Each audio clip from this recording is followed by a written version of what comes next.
For years, I'd look at a map of Alaska and be in awe of its size and its remoteness. I've been obsessed with visiting national parks for years, and out of the 63 national parks, 8 of them were in Alaska. However, looking at the map of Alaska left me perplexed. How on earth would I get to all 8 of Alaska's national parks? 5 out of the 8 had no roads, and 4 of them were visited by less people in a year than an average Walmart gets in a week. There's not like a tour you can book to visit them all. It's going to require a real adventure. But isn't that what Alaska's all about? That's what I'm trying to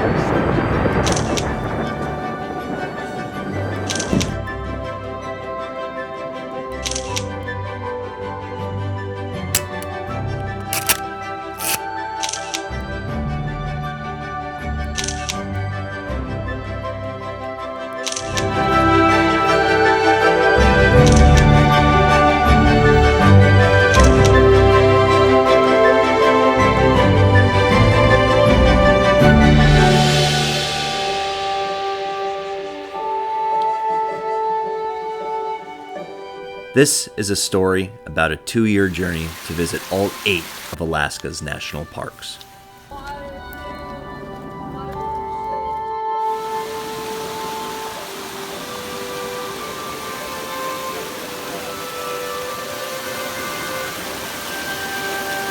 We just hiked for like 3 miles up a mountain. Well, we've been walking through the forest for like over an hour, and it's been very shady and very rainy, and then all of a sudden we just walked out into this wide open expanse, and it's so bright and so refreshing. I see a giant glacier in the mountains.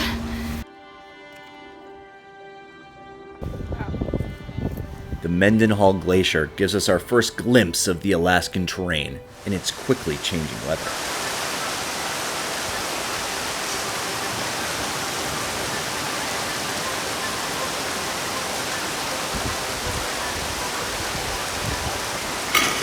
From Juneau, a hop on a plane, bus, and boat get us to Glacier Bay National Park.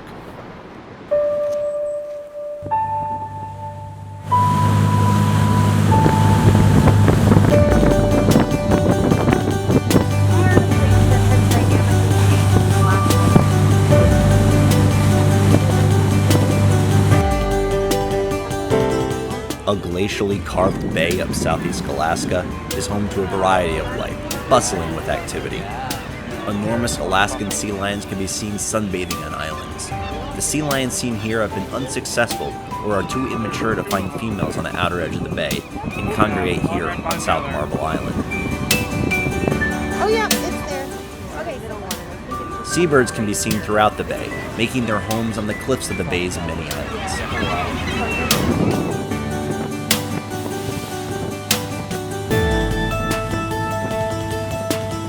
A big brown bear fishing in the stream. And I think there's another one. Big brown bear. Very exciting. Say bear. Did you say very exciting? Very exciting. As we get closer to the glaciers in the north, icebergs start to dot the bay that have fallen off from glacial calving.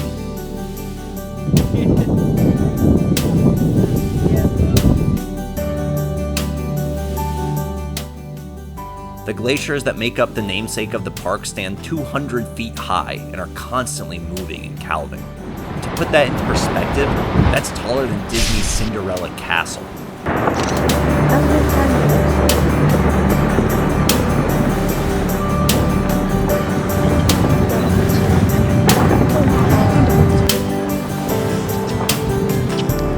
This looks cool. Alright, I'll try to act natural. You ready? Yes. I can't.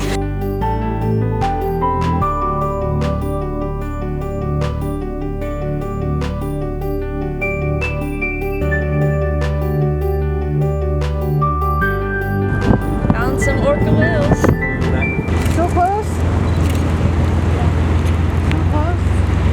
After a boat ride back to Juneau, we hop on a plane and head north to the least visited national park in the country.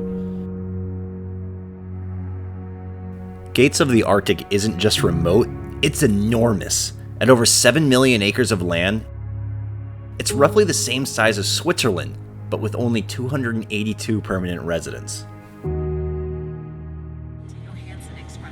But after our guide cancels, our trip is in doubt. So we had our plans change a little bit yesterday, and the Gates of the Arctic tour was canceled. So we have been chasing down with Fairbanks today, seeing if we can charter our own plane. And we went to the very last stop, and sure enough, we have a chance. We walked in there and said, can we charter our own plane? And they're like, it's gonna be like $1,500 at least. And we're like, fine, find us a pilot. We're going straight to the Gates of the Arctic ourselves. We don't need no tour group. No? We're gonna go see some polar bears. Well, let's hope we don't see any polar bears. We're gonna go there, fly in, stay a couple hours, then fly back. And with no notice, we grab our stuff and head up to north of the Arctic Circle to the Gates of the Arctic National Park. I'm gonna be co-pilot for this afternoon, so everybody please sit down and buckle your seatbelts and get ready for a bumpy ride.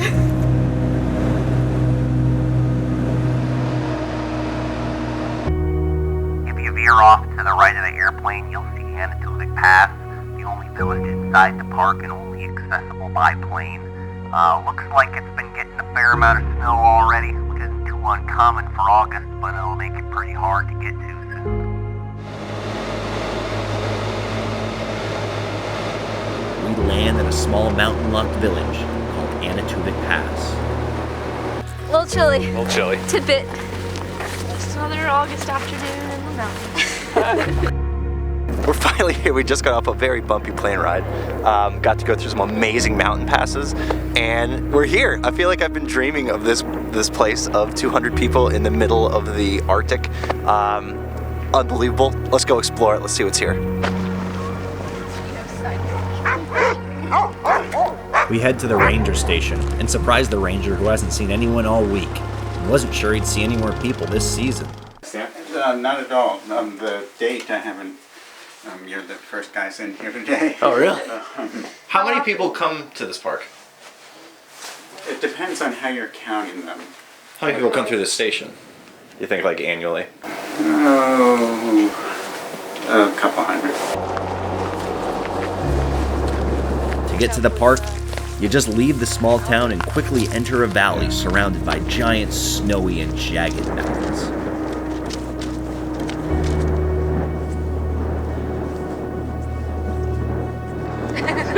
This place is awesome. I don't know what else to say. It's absolutely beautiful, and I don't think I'll ever be in a place like this. It's so cool. It's so friggin' cool.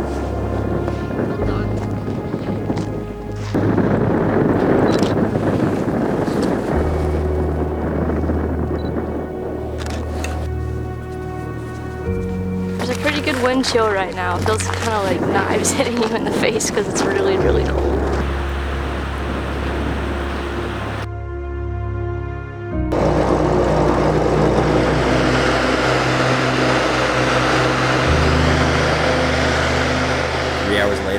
We leave Gates of the Arctic in the small town of Anatubik, heading off to board the train south to our next stop, Denali National Park.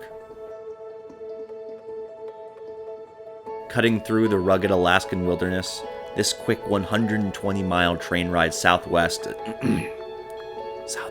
Fairbanks to Denali is home to an abundance of interior wildlife, like a female moose chewing on some shrubs. Shoehorn hares, and red squirrels getting a few more things ready for the winter. If you go a little deeper in the trails and look over the lake, you can see beavers putting their finishing touches on a dam.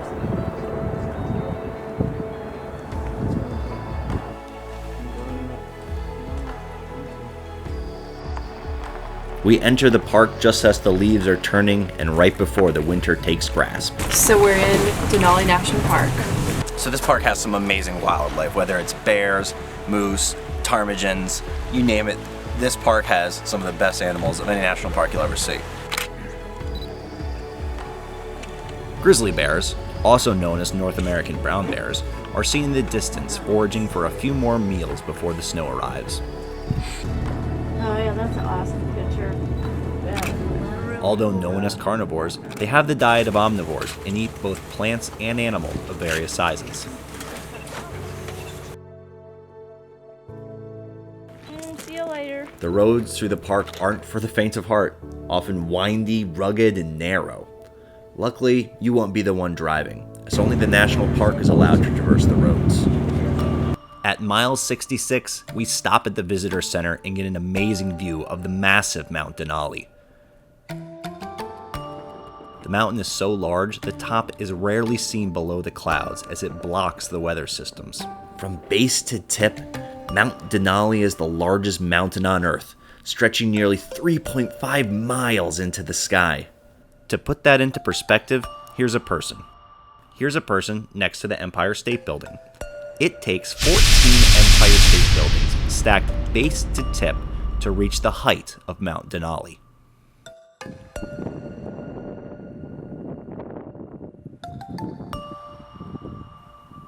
It takes nearly 3 weeks to climb to the top of the mountain.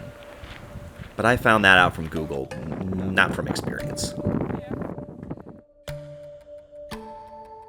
Nearly 400 miles south lays Kenai Fjords, the last national park we would visit this year. We hop on the train outside Denali, and despite our early luck with the weather, we are reminded quickly that we are in the heart of the area's rainy season.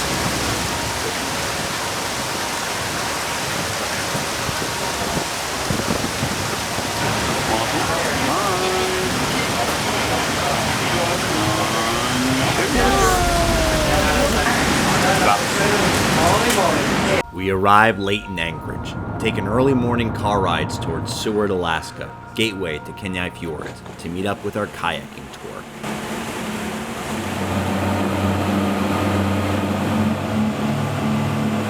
As the sun comes out from the early morning rain, a bald eagle marks the entrance to the national park.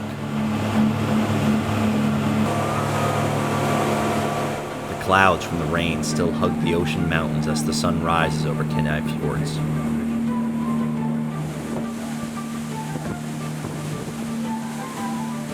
Hey Alex, do you see those fjords? Fjords! Fjords! So annoying! So annoying. This is my favorite so far.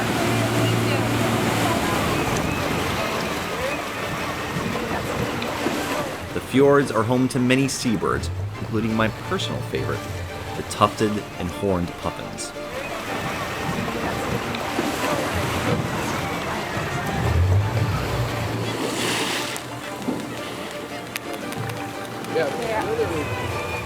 Weighing as much as 1,500 pounds, the stellar sea lions can be found huddling together, not too far from the seabirds perked atop the fjords.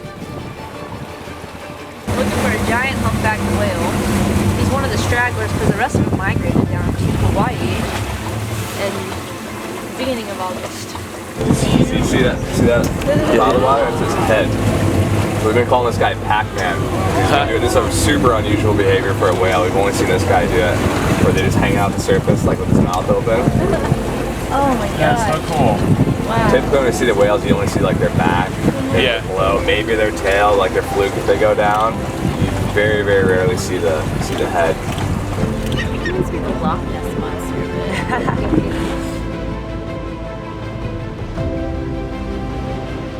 Our boat turns and we enter Elias Bay, prepare our kayaks to head towards the Elias Glacier.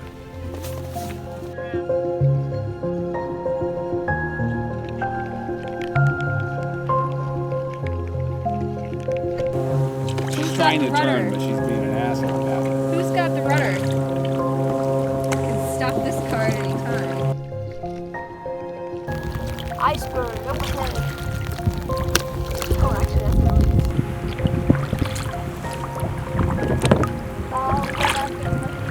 We're about a quarter of a mile from the giant glacier. It's been here for over 100 years. We're getting close to the glacier right now, and it's starting to rain a lot, so can't really take a ton of video of it.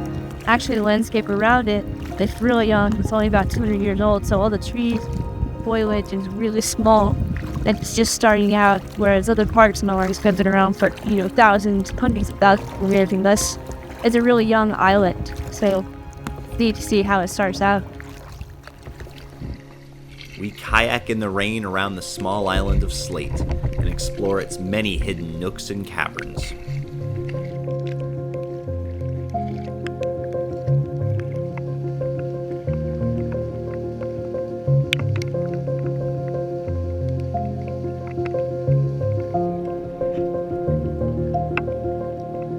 We head back to the shores, officially conquering the first 4 national parks, before returning nearly a year later to finish our quest to 8.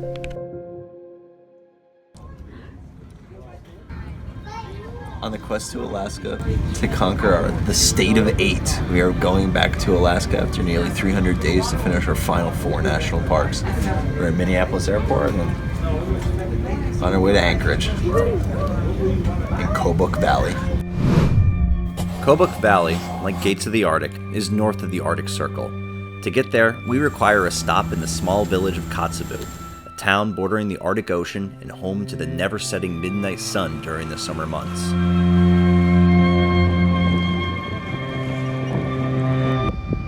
So since we are in the land of the midnight sun, I wanted to take a minute and show what it was like at 1 in the morning from Kotzebue. So this is about as dark as it gets right now. And it's pretty bizarre. And now I'm gonna go back to bed with some eye patches because it's bright as hell outside.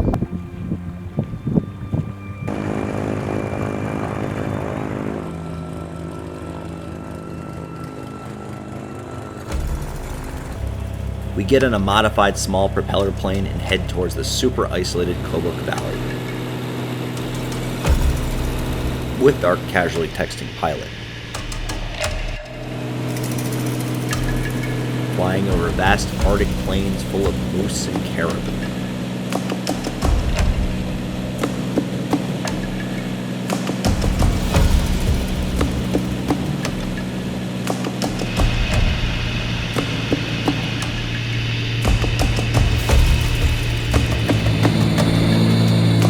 The plane lands on the Kobuk Valley dunes, and we set off into the wilderness.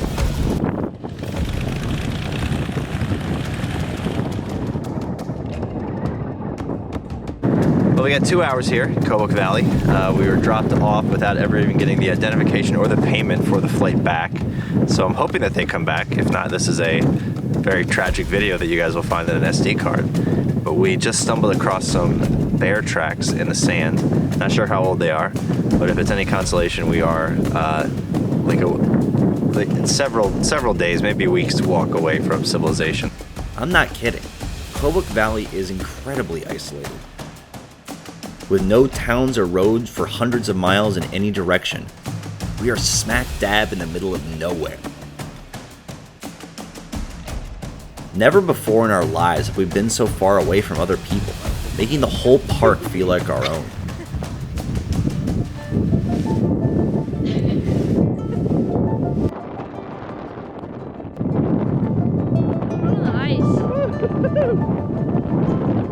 So we walked on the sand dunes and stopped for a little picnic on the ridge, and then now we've just crossed over into presumably permafrost land, and it's very crunchy.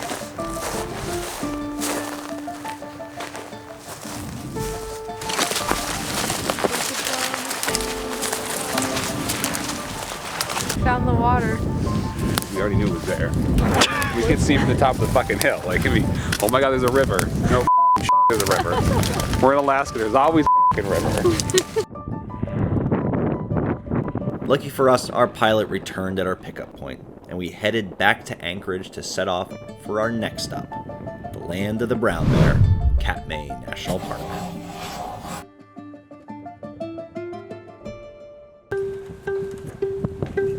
Can I fit better back there, or where am I fit better? You're not gonna fit better. Behind the pilot, maybe. I'll take one for the team. Get back here. We're videoing that. Taking off and landing on the water, our small seaplane flies from King Salmon over Naknek Lake to our campground in Katmai.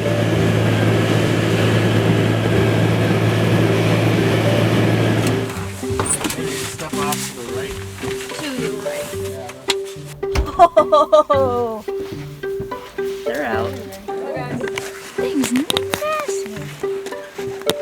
Just got off the most beautiful plane ride I've ever seen in my entire life. Got into right directly to the camp. We had to store our food. Where's the big bag? There's food in it that we need to get. Should we carry like one little backpack with like our wallets in it? And then we have to go outside this electrical fence to Brooks Camp to actually get our bear orientation. It's an electric fence. Dare you to touch it?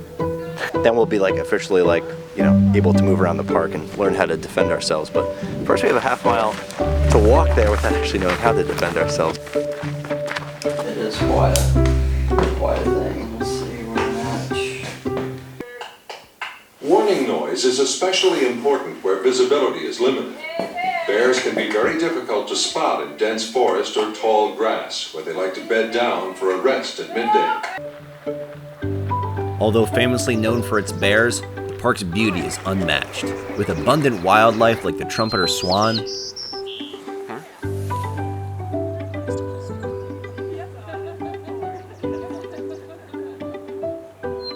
the white-crowned sparrow, various mallards,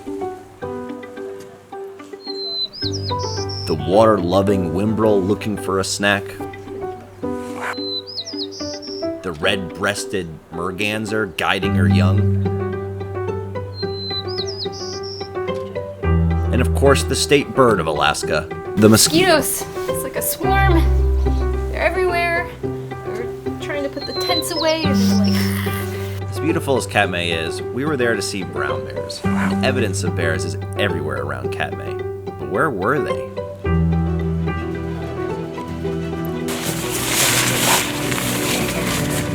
We saw a bear. We were on the little viewing platform thing, and all of a sudden I heard Alex just gasp, like. Basically just like, we know this bear's coming up the river, so we just ran and sprinted to go see the bear. Then we saw Kelly run up towards us. There's a bear! We got a few great shots of it because it was like right here.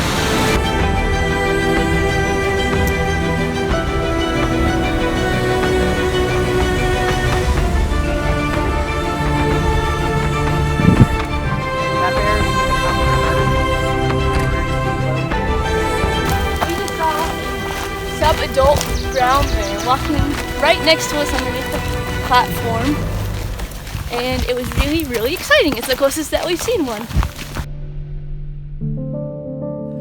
Adult brown bears can weigh as much as 1,000 pounds and be as long as 10 feet.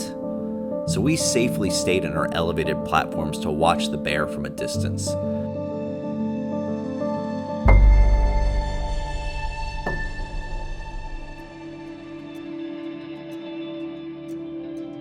The sightings of our first wild brown bear so close was adrenaline pumping and got our whole group a little excited. He just like stood by the water for a few minutes and then just like plopped down, and he's just like laying with his paws in the bay. It's the coolest thing that's ever happened. See this big old juvenile bear. A sub-adult? The water. A sub-adult. A sub-adult. Sub-adolescent? Sub-adult bear. And everybody's like, oh, that's a small one. He's know, so we're like, scraggly. And we were like, scraggly? this is the biggest animal I've ever seen. I know.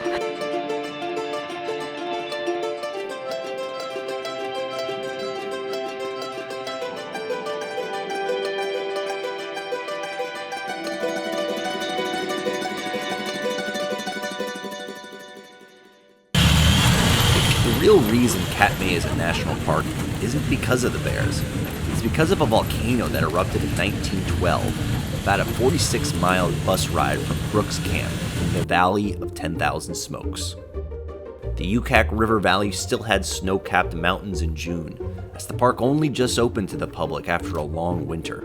For the win at 10,000 Smokes, we took a very bumpy bus ride out here. So we've just learned all about, back in 1912, there was a massive eruption, and this whole valley was just covered in pyroclastic flow, and it just completely decimated everything.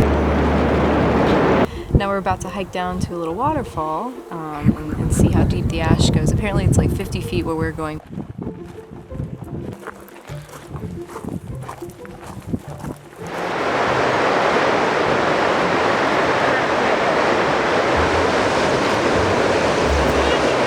We're here at the bottom of the Valley of 10,000 Smokes on a waterfall, and it's one of the most violent waterfalls I've ever seen. It's roaring. You probably hear it, but it's a very unpredictable for being in such a close container. It just feels like it's ripping the earth apart, and you can actually see it.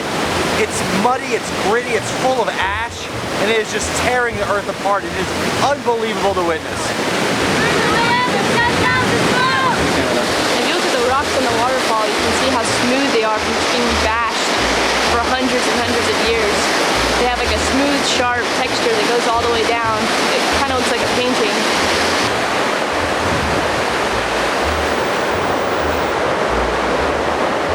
It's so hard to believe that we're in Alaska because I feel like we're at the Grand Canyon or something like that. This place is just way cooler than we thought. Way cooler than we thought. This is like nothing that we have seen so far in Alaska. Yeah, it's you have to cool. admit that. We arrive back in Anchorage and rent a car for our first big road trip of the journey up to Wrangell-St. Elias. We are en route to Wrangell-St. Elias National Park. It's about an 8-hour drive from Anchorage, kind of through the wilderness a little bit. So we're about to go on the Wrangell-St. Elias McCarthy Road, and the McCarthy Road, they graded it, and they said it's basically just like the gravel's now like knives, and there's high risk for flat tires. So we have to go very slowly over this really crazy road for about 60 miles. It could take several hours. We're just hoping right now we don't get a flat tire. We'll see. We're driving down McCarthy Road and we found this bridge, and this national tour guide told us that there's a secret walkway under the bridge, but it's really hard to get to, so we decided to park and we found it.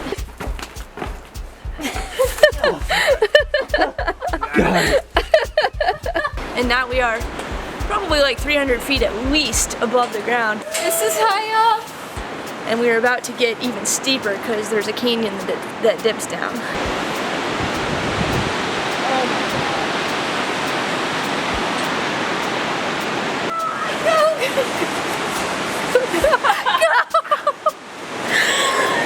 The legendary 50-mile McCarthy Road presents amazing views and spectacles along the way.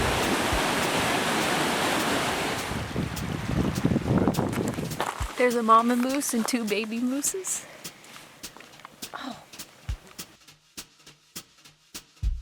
When we get to the end of a very bumpy road in the middle of the park, we get out of the car, we have to go to a payphone. We call up this hotel in Wrangell-St. Elias that'll come and pick us up.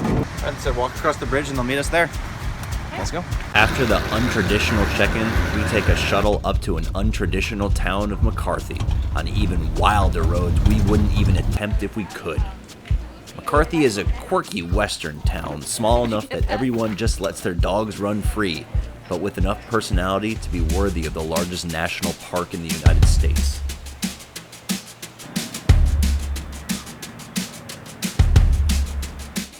Up the road from McCarthy lies Kennecott, the whole reason this area of the park exists. A picturesque copper mill built into the harsh landscape of the Elias mountain range. It was operational from 1911 through 1938 and mined over $200 million worth of copper. What remains of the mill is still tourable, but showing its age. So we grab our helmets and go explore the 14-story historic landmark. Proclaimed by Stephen Birch in 1902 to be the richest concentration of copper in the world, he spent the next 15 years securing funding for the mine and transportation to the mine. After 4 years of construction, the first train entered Kennecott, and with it came miners looking for new opportunities in Wrangell. Along with the miners came their families, bringing the town's population up to over 300. The mill itself is a technical marvel, full of 14 stories of complicated gears and pulleys meant to separate the copper from the dirt. The shakers worked by doing just that. Using a series of increasingly finer grates, the shakers would rattle the mined rocks so the copper, silver, and gold would separate into pure ore.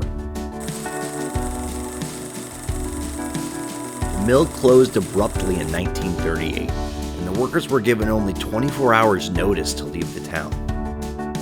From the window of the mill, you could see Root Glacier, a short 2-mile hike away from Kennecott. Yeah, this is supposed to taste like cucumber or fish, depending on the person. I'll be just a dead Cucumbers. Cucumber or fish? Well, Cucumber or fish? Okay. cucumber, but sweeter. Hiking a glacier with normal boots would be pretty hard and pretty dumb, so we strapped on some crampons to give us extra grip. Let's see. We're on top of Root Glacier right now. Just got our shoes on. I gotta go try to see if we can find some neat glacier pools. But these are surprisingly comfortable to walk on. Makes you walk on anything, I guess. But these spikes make it very easy to walk on the glacier, and without it, it's almost impossible. Yeah, it's dark. Root Glacier is one of a slew of glaciers that cover over 1/3 of Wrangell-St. Elias's 8 million plus acres of protected land. You're definitely not gonna die. Alright, I'm just gonna go.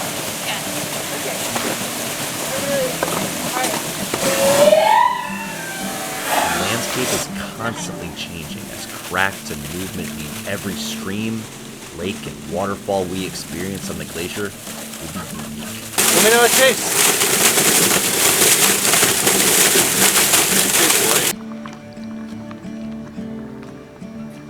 It really does taste delicious.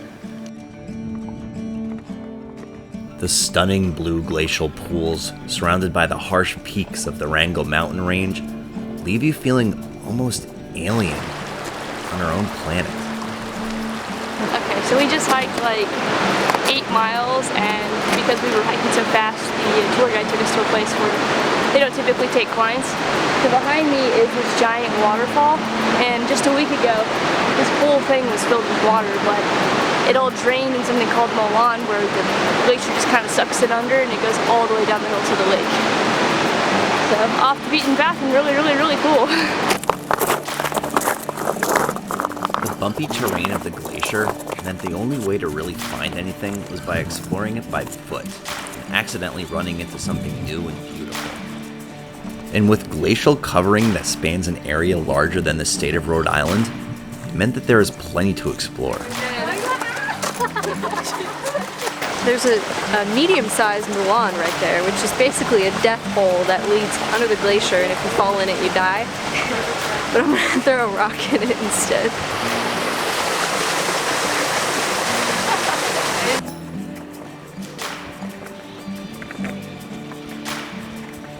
After hours of discovering new pools, streams, and ice caves, we set our mind on looking for a glacial canyon we could walk through.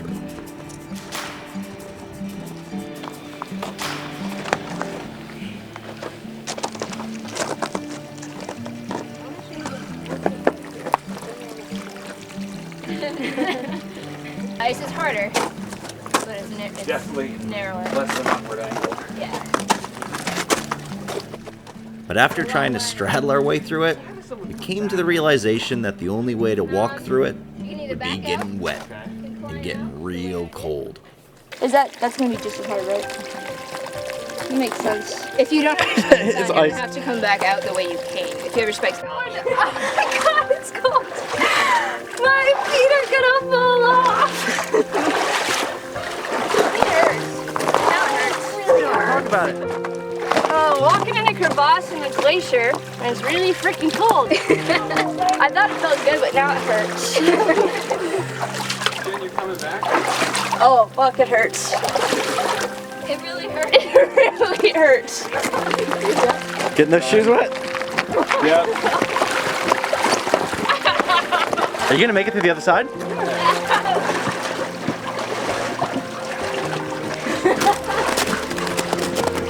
Hey, Alex. Yeah. How far does this go? You have two options. You can climb out up here. Huh? How far does this go down? Keep coming. That was awesome. Cold as shit, though, but. Woo! And I can feel like puddles in the shoes, so that was a smart move. It's real cold. It's just a numbing, death rattling cold, I'd say. Nothing worse than that. Well, it's really cold, but I'm going through it right now. Holy shit. Don't stab yourself. Yeah, I already did that. It hurt. Oh boy. Gross. Oh yeah, good stuff. It smells gross. You can drink from that sock. With 7 parks down, only one remained, Lake Clark National Park. Our little propeller plane departed early in the morning from Anchorage into the cloudy sky over jagged, volcanic, snow-topped mountains. Holy crap! Those mountains are enormous! We land in a town called Port Allsworth, nestled entirely inside the national park, and head off into the trails. Jen is about to take a step into the last park of the 8-park challenge, Lake Clark.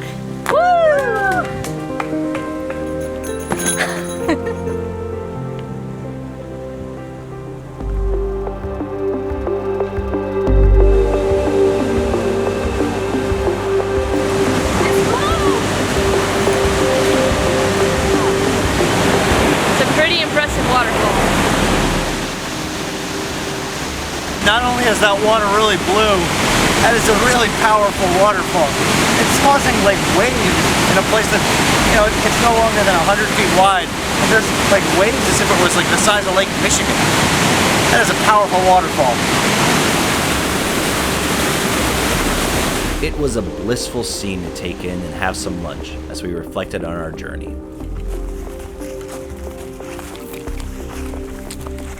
Tall aspen trees and the wild flowers blowing in the wind made for a peaceful experience of Lake Clark. I believe in you. I believe in you. Why do I have to yell on camera? Because you can do it. You're so good at it. It doesn't even make sense. You have to do it. La la la la la la la la lay your lay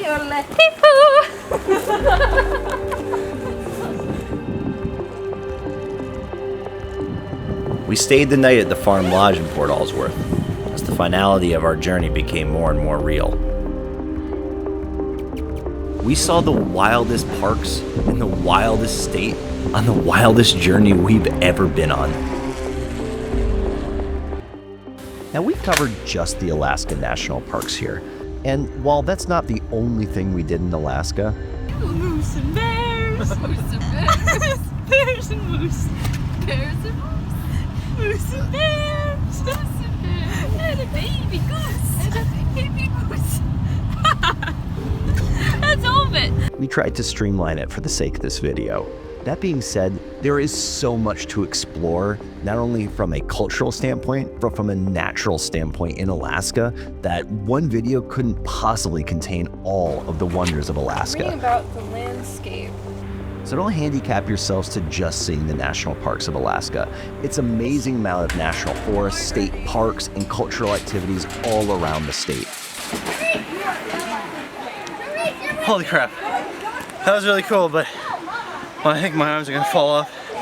I did like that time. I can't do it. It's truly a final frontier that is meant to be explored and have a true adventure in.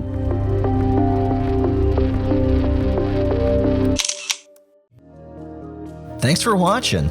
I hope you liked the adventure and it inspires you to take some of your own. If you want more, make sure to hit the like and subscribe button and check out some more from my channel.